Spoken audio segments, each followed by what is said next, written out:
Chapter 12. He hadn't always been a killer. He had started life as an adorable, chubby babe.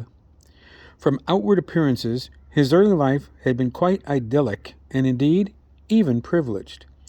His family was descended from a minor Italian noble house, more wealth than importance, really. His mother had encouraged him to join the clergy, and he had been in his first year of seminary school when the Great War erupted. His experiences over his several years at war definitely changed him. In particular, it was his time in the chalky trenches during what would become one of the deadliest battles in all of human history that really impacted who and what he was. Before the war, he was by no means normal. For as long as he could remember, he did not feel as others did. He learned at an early age to keep this hidden. He knew that people had feelings and could emulate a wide range of them so that he could live within society and not be discovered. He did take pleasure in pleasurable things. He enjoyed good food and drink. He enjoyed the sensations of physical intimacy, and he could pretend to love. He knew that his parents loved him. He could see it in their actions and words, but he never actually had feelings for anyone or anything. He lived with his family and used them to further his own ends. For as long as he could recall, he was looking towards the future. Whether the future was a day, a week, or even years away, he was constantly considering how to get what he wanted and needed. This meant that he was always thinking on how to get the best results for himself, but sometimes others would benefit from his selfish motives. When he was younger, and still reliant on his parents, he had found occasion to take action on various things so that his parents would benefit, because they then could continue to provide for him. He did not do these things for love of his family, but rather for love of himself. His trend of forward thinking was what brought him to the door of the flower shop this evening. His plan was to one day run the entire city. After his time at war, he had come to the city and started working for his uncle by marriage. His uncle Tomas had been running the south side of the city for several years before the war. He had worked his way up in his uncle's organization, partly through charm, because even though he didn't feel like others did, he could be exceedingly charming. Of course, it helped that he was a nephew to the boss. He didn't care if others felt the only reason he had his position was because he was related to Il Signore. He had proven his worth many times over the last few years by doing the dirty work for Signore De Luca. There had been a major change a little more than a year prior to this snowy day. His uncle had passed on. Not done in by a rival enterprise, rather it had likely been his fondness for good food and wine that sent the Signore to an early grave. Tomas De Luca had been a short, stout man with a clever head for business, whether it was legitimate, like his butcher shop, or illicit, like numbers or prostitution. He had not been in the right position to take advantage of the power vacuum that his uncle's passing had left.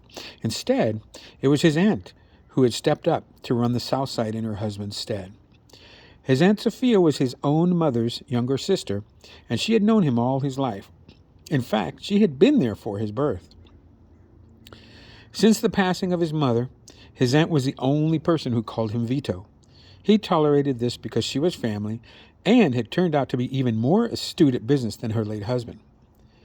The members of her organization were frankly surprised at how much she had expanded operations. Her management of the prostitution side of business, in truth, was near genius and had raised profits quite a bit. Another thing that surprised the members of her organization was her ruthlessness.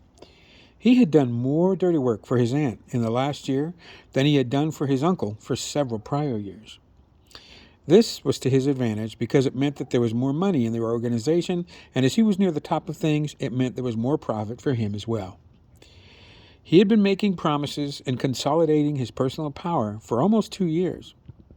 His uncle's passing had put an obstacle in his plans because he had not prepared for it. His original plans had called for taking him out, and now he had to modify those plans because his aunt had proven to be even more clever than her late husband. Her ruthlessness left him no doubt that if she discovered his plans, family or no, she would have him dealt with. While he was confident that he could prevail over almost any man, especially if he had the upper hand via concealment or treachery, he knew that his aunt would not send one man to handle him. As he strolled past one of the two large windows to either side of the door to Flowery's, he could see the proprietor working near the front of the shop. He could see from a small sign on the milky glass of the door to the floral boutique that he was arriving at 10 minutes past their normal closing time. He knocked anyway. Rap, rap, rap. 3 short taps with the knuckles of his left hand. He waited half a minute till the door was opened part way and the missus poked her head out. "Good evening to you," she offered. "I'm afraid we're closed for the day." He looked the shop owner over. She was a handsome woman in her late middle years. She was tall for a woman, maybe 7 or 8 centimeters shorter than himself. She carried herself well, with confidence, and he could tell that she had been quite a striking girl in her youth. "Good evening to you," he said. He continued with a question. "Do you know who I am?" He watched her as she eyed him up and down. He noticed that she shifted her hold on the door as she did so. When she first poked her head out, she had 2 hands on the door frame, with her right being positioned above her head and the left one beneath, around her waist. Her right hand disappeared and she answered, "I believe I do." "Good," he said. "That should save us some time." He looked beyond her into the shop and gestured with his right hand to the interior of the boutique. "Of course," she said as she slowly opened the door to admit her handsome visitor. He stepped in and stopped a moment to scan the spacious interior of Flowery's. The missus had made sure to be slow about granting him access because she wanted to be sure that her niece had time to find a hiding place. She did not think it would be wise if her visitor knew that Nellie was here as well as herself, because she was fairly certain of her intruder's identity. She was surprised at how handsome he was, but he still gave her a chill that she hid well because of his reputation. After he came past the entryway, her visitor linked arms with her, almost in a courtly manner. He led her slowly down the main aisle and spoke as they walked. "Are you alone this evening?" As they walked, she saw that he slowly looked about the shop. She had the feeling that not much escaped his notice. She lied to him. "Only one here is myself," she continued as they made their way down the aisle. "My niece is at a church function this eve, and my son Teague is out doing who knows what for his employer." He nodded his head slowly as she spoke, and they made their way to the end of the aromatic main aisle. She couldn't help but notice how graceful he was as they rounded the end of the main aisle, still arm in arm. Something about the man's movements brought to mind the way her son moved, maybe even a little about the way that Penrose carried himself. She instinctively knew that this man was dangerous. Near the end of the main aisle, they stopped for a moment as the missus plucked a single black chrysanthemum and deftly placed it in the man's lapel. As she did, the shopkeeper told him, "A handsome lad like yourself needs a flower in his lapel." He smiled, and in a silky voice said, "Thank you, missus." As they made their way up another aisle, he stopped near a bundle of Cornish heath. He leaned over to inhale deeply above the bell-shaped lilac flowers. "These are lovely," he said, as he straightened up. "My aunt keeps some in her office." "That's Cornish heath," she told him, and continued, "Some call it wandering heath because it grows all over." He nodded slowly in appreciation. As he straightened, she noticed something and took the opportunity to point it out. She pointed to his feet and said, "There seems to be something on your shoe." He looked down and noticed several spots of blood on his left shoe. His face darkened when he saw this, and he felt her stiffen after she saw the look on him. His shoes were beautiful things. They cost as much as the common man earned in several months. His footwear was Italian, handmade, and gleamed like little mirrors on his feet. Once a week he made a point to find a particular young bootblack who was a magician with polish and a rag. He had acquired the offending spots earlier in the evening. He had been at Otomosibo and been surprised when he had seen a trio of Penrose Enterprise men being seated across the restaurant from him. He knew the men mostly by reputation. They were all 3 large men, but one was exceedingly so. The biggest of the 3 was easily 2 meters tall and had hair nearly as dark as himself. The shortest of the 3 big men was the only one that gave him any concern, and was in fact the shopkeeper's son Teague. He watched them order and shortly after bread and wine arrived at their table, he saw Teague get up and head toward the rear of the restaurant after speaking with one of the servers. He had taken a few moments to think about the implication of the three Enterprise men and felt that their presence must have something to do with his plot involving the ferry and the Pixie. He knew the Pixie was involved with the Cornish over on the west side, and these three worked for Penrose, who ran that part of the city. He obviously could not allow them to interfere with his plans, so after Teague left the dining room through one of the side doors, he followed. The Enterprise troubleshooter was one man that he instinctually felt he should not take head-on, but there were a lot of dark hallways and rooms on this first floor that housed Odo Masibo.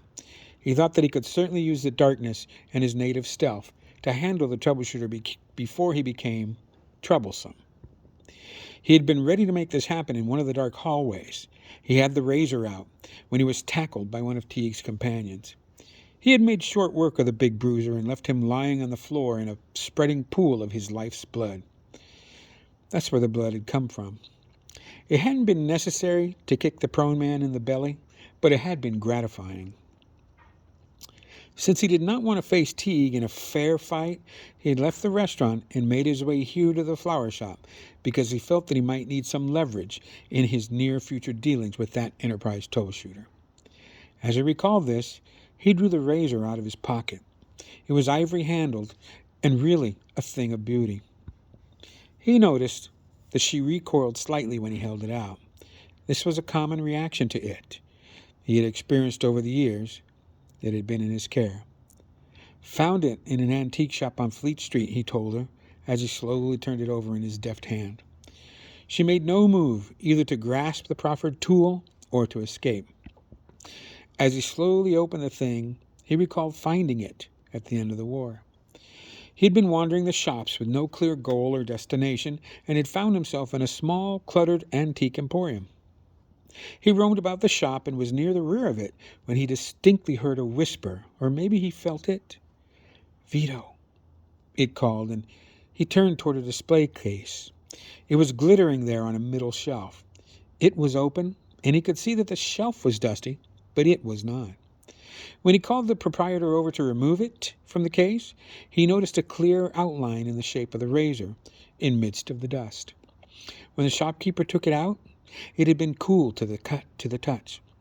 It was always cool to the touch. He recalled one time leaving it on a windowsill in his apartment. That side of the apartment was always sunny, and yet, when he had picked it up after several hours, it was cool to the touch. "I'm afraid that I'm going to need you to come with me, missus," he told her. She looked distressed for a moment and said, "Of course, I have to lock up." They made their way to the rear of the store, where the missus smoothly locked the back door. The handsome man then took her arm in his, and they walked toward the front of the store. As they passed an aisle over from the bin where they tossed the detritus of their profession, she made sure to point out several colorful flowering plants away from the bin. As they walked, she told him, "I'm worried." He nodded his head slowly as they continued their way to the front of the shop. "As well you should be, missus," he continued. "If your son cooperates, then nothing will have to happen to you." She looked at him as they neared the front of the store and said, "I think you misunderstand me." To which he replied, "Oh?" She continued, "I'm not worried for myself. I've lived a good life and have made peace with my Lord." He looked confused for a moment before she told him, "I'm worried for you." "Really?" he asked, as she opened the front door to exit with him. She turned out the lights and looked to the rear of the store, her gaze resting momentarily on the bin where she knew her niece was hiding. She looked at him and said, "You know who my son is?" He nodded in the affirmative at this question. "Well," she said, "I can't see how this is going to turn out well for you." He told her, "You let me worry about that, missus." Her reply to him was, "As you will." She knew that her niece would hear the tinkle of the little bell as she closed the door and left with the killer.